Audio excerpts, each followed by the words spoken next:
नमस्ते बच्चों। आज हम लोग पाठ 9 पढ़ेंगे तुम्हारी भाषा माधुरी से, और ये है अजंता की सैर। तो हम लोग आज बैठे बैठे अजंता की सैर करें। यहाँ देखो, तुम लोग देख पा रहे हो कि यहाँ एक लड़की कुछ लिख रही है। ये है पत्र लेखन। हम लोग भी पत्र लिखते हैं, तो जब घरेलू पत्र लिखते हैं, मित्र को पत्र लिखते, घर में किसी को लिखते, तो सबसे पहले अपना यहाँ एड्रेस लिखते हैं, डेट लिखते हैं, उसके बाद शुरू करते हैं, लिखते हैं ना। तो ये पत्र का ही एक प्रारूप है। तो ध्यान दोगे कैसे लिखा हुआ है। सबसे पहले देखो, यहाँ इसने अपना पता लिखा है, उसके बाद डेट लिखा है, उसके बाद प्रिय मधु नमस्कार। अब पत्र में इसने जो देखा, इसने जो अपना अजंता का वर्णन करना था, उसको लिखा है। तुम्हारा पत्र मिला, पढ़कर बहुत खुशी हुई कि तुमने दशहरे की छुट्टियों में खूब मज़े किए। मैं और रोहित इस बार दशहरे की छुट्टियों में महाराष्ट्र गए थे, अपने मामा जी के घर। मुझे शुरू से ही मूर्तियों, चित्रों और रंगों ने अपनी ओर आकर्षित किया है। मामा जी के घर जाने के पीछे एक कारण यह भी था कि इस बहाने हम अजंता की गुफाओं की कलाकारी का आनंद ले लेते। हम सब परिवार रेलगाड़ी से मामा जी के घर जा पहुँचे। मामी जी हमें देखकर बहुत खुश हुई और हम उन सब से मिलकर सुबह होते ही हम एक अलग सपनों की दुनिया में पहुँच गए। वह दुनिया थी अजंता की गुफाओं की दुनिया, क्योंकि अजंता की गुफाओं में दीवारों, छतों पर सुंदर चित्र बने हुए थे। जिस तरह की दुनिया हम आजकल देखते हैं, वहाँ के शहर, कस्बों और इमारतों की दीवारें आमतौर पर सपाट और कोड़ी होती हैं, फिर वह चाहे घर हो, ऑफिस या कोई अन्य जगह। शहरों में तो ज़्यादा से ज़्यादा कोई चित्र टांग दिया जाता है। घर में भी अक्सर बच्चे पेंसिल या रंगों से दीवार पर अपनी कलाकारी दिखाएं तो अक्सर उन्हें डांट पड़ जाती है।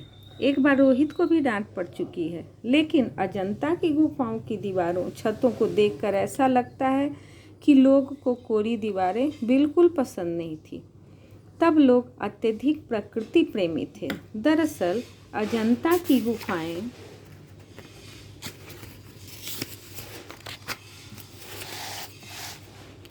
एक अत्यंत रमणीक जगह पर बनी हुई है।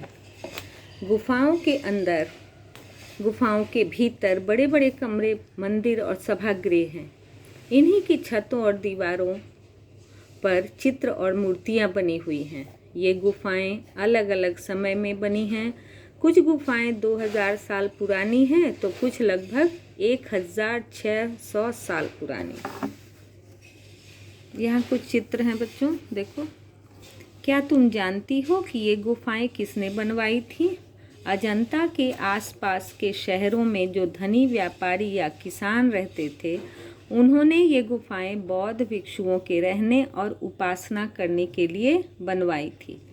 दरअसल बौद्ध भिक्षुओं को इन गुफाओं में रहकर पढ़ना, पढ़ाना, ध्यान लगाना पसंद था। अजंता की गुफाओं में ये चित्र और मूर्तियाँ किसने बनवाई? इस बारे में कई तरह के विचार हैं।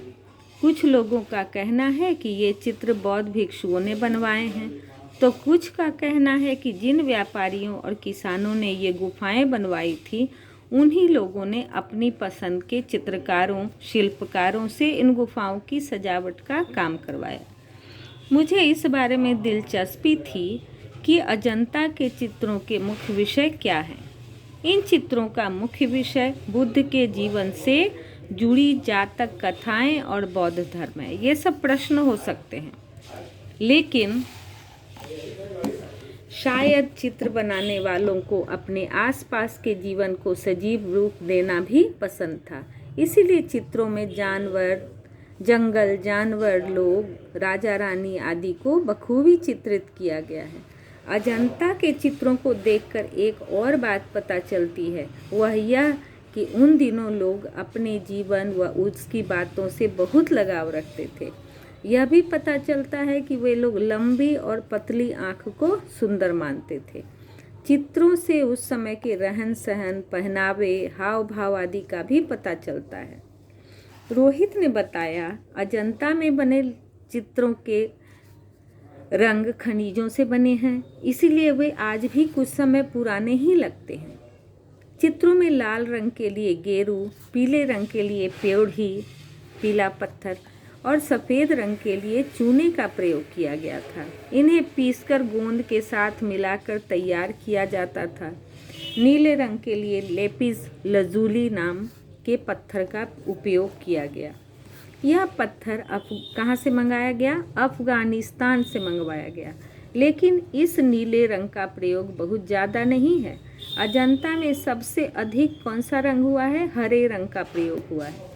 हरा रंग बनाने के लिए ग्लूकोनाइट नाम के पत्थर का प्रयोग किया गया, जो आसपास के पहाड़ों पर मिल जाता था।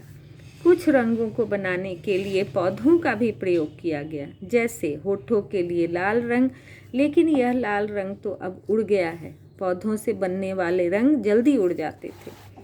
वास्तव में अजंता के चित्रों को कई लोगों ने मिलकर बनाया है। कुछ कलाकार केवल मानव आकृतियाँ बनाते थे, तो कुछ जानवरों के ही चित्र बनाते थे। कुछ पेड़ पौधों के चित्र बनाते थे, तो कुछ चित्रों में रंग भरने का काम करते थे। इस तरह देखो कितने लोगों ने मिलकर पूरा किया। अजंता के चित्र अनेक कलाकारों की मिलीजुली प्रतिभा के उत्कृष्ट नमूने हैं। अजंता के चित्रों ने, कलाकारी ने हम सभी का मन मोह लिया। हमारी संस्कृति कितनी समृद्ध है, अजंता इस बात का प्रमाण है। अजंता की यादों को अपने मन में संजोए हम वापस आ गए।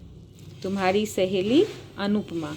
तो तुम लोगों ने देखा कि पत्र कैसे शुरू हुआ और कैसे ख़त्म हुआ। तो ये है अनौपचारिक पत्र। ठीक है, आगे का अभ्यास हम लोग अगली कक्षा में करेंगे। ठीक है, बाय।